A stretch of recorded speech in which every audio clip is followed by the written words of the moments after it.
લીંબાયત વિસ્તારમાં 26 વર્ષ પહેલા લૂંટવીટ બળાત્કાર કરનાર આરોપી ઝડપાયો. લીંબાયત પોલીસે આરોપીને મહારાષ્ટ્ર કર્ણાટક બોર્ડર પર સાંગલીના જંગલોમાંથી ઝડપી પાડ્યો. પોલીસે વેસ્ટ પોલીટો કરીને આરોપી સુનિલ ઝુંબર કાળેને ઝડપી પાડ્યો. આરોપીને પકડવા માટે સુરત પોલીસ કમિશનર દ્વારા 40,000નું ઇનામ પણ રાખવામાં આવ્યું હતું તથા આરોપી પોતે મહારાષ્ટ્રમાં કોઈકના હત્યાના 10 વર્ષની સજા પણ ભોગવી ચૂક્યો છે. હાલ પોલીસે આરોપીને ઝડપીને આગળની તપાસ હાથ ધરી છે. પોલીસ સ્ટેશન વિસ્તારમાં 2003માં એક લૂંટ વિથ રેપનો ગુનો દાખલ થયેલો હતો. એ સિવાય બીજા પણ લૂંટ અને ધડના જે ગુનાઓ દાખલ થયેલા હતા એમાં મેઇન 4 આરોપી હતા. 4માંથી જે તે સમયે 2 આરોપી પકડાઈ ગયો હતો. એક આરોપી જે છેલ્લા 26 વર્ષથી નાસ્તો ફરતો હતો જેનું નામ છે સુનિલ ઝુમરે કાળે, જેની ઉંમર આશરે 55 વર્ષની આસપાસ છે, જે પાંચવા ગામ तहसील थाना तासगांव डिस्ट्रिक्ट सांगली महाराष्ट्र का रहने वाला है.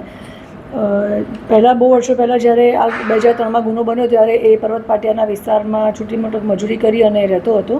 ત્યાં એક જે ખેતર હતું એ ખેતરમાં જે કાચું મકાન હતું એ મકાનને પગ મારી અને તોડી અંદર પ્રવેશી બળાત્કાર કરી અને લૂંટ કરેલ હતી અને એના જે હસબન્ડ છે એને પણ એને મારામારી કરેલી હતી.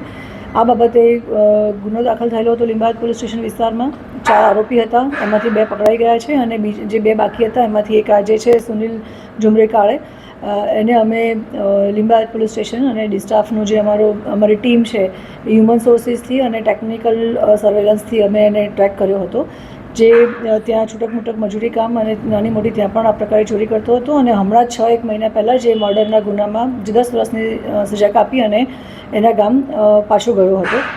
અમારી પાસે જેવી ઇન્ફોર્મેશન આવી અમે ટીમ રવાના કરી અને આ આરોપીને ઝડપી લીધેલો છે, જેના પર પોલીસ કમિશનર શ્રી સુરત શહેરના અનુપસિંહ ગેહલોત સાહેબે 40,000 રૂપિયાનું ઇનામ પણ જાહેર કરેલું છે અને સુરત સિટીના જે ટોપ 16 આરોપી છે એમાંનો એક આ છે જે નાસ્તો ફરતો હતો અને જેને અમે આજે એરેસ્ટ કર્યો છે.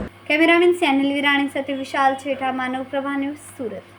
અમારા વિડીયોની નવી અપડેટ મેળવવા માટે સબસ્ક્રાઇબ કરો માનવ પ્રભા ન્યૂઝ ચેનલને. બેલ આઇકન ક્લિક કરો લેટેસ્ટ વિડીયો સૌથી પહેલા મેળવવા માટે.